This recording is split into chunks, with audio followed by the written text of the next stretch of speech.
archives Europe 1. Merci d'avoir choisi Europe 1 pour vous réveiller. 7h17, c'est l'heure de faire notre plongée dans les archives Europe 1 avec Laure d'Autriche. Bonjour Laure. Bonjour Lionel, bonjour à tous. Laure, vous revenez ce matin sur le destin de Lucie Aubrac, l'une des dernières grandes figures de la résistance, décédée il y a 16 ans. Lucie Aubrac avait 94 ans et elle a raconté à plusieurs reprises ces dernières décennies sa vie dans la résistance. Oui, le 20 septembre 1996 en particulier, Lucie Aubrac raconte sur Europe 1 son entrée dans la résistance. L'armée qui avait envahi ce pays était une armée fasciste, nazie.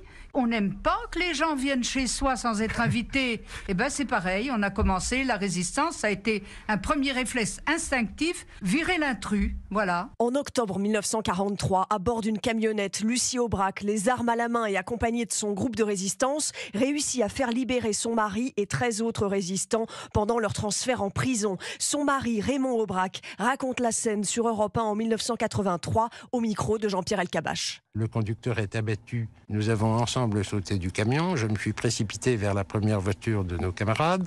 J'ai reçu une balle tirée par un de mes camarades dans la figure, qui est passée à 1 mm de la carotide. Vous pouvez la voir, monsieur Elkabbach, il y a une cicatrice. Et voilà l'évasion. Témoignages et archives incroyables sur Europe 1. Alors à partir des années 70, Laure, Lucie Aubrac sensibilise aussi les adolescents dans les écoles à ce qu'est le nazisme, la résistance et la Seconde Guerre mondiale.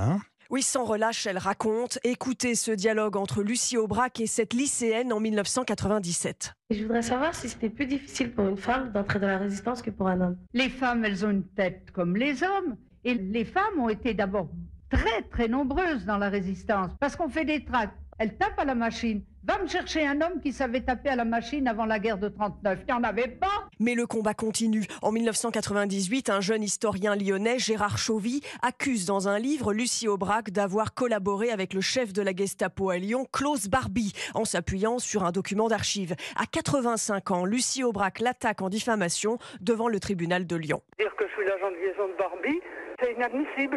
J'attends qu'on rétablisse un petit peu la vérité et qu'on continue pas d'essayer de démolir la résistance.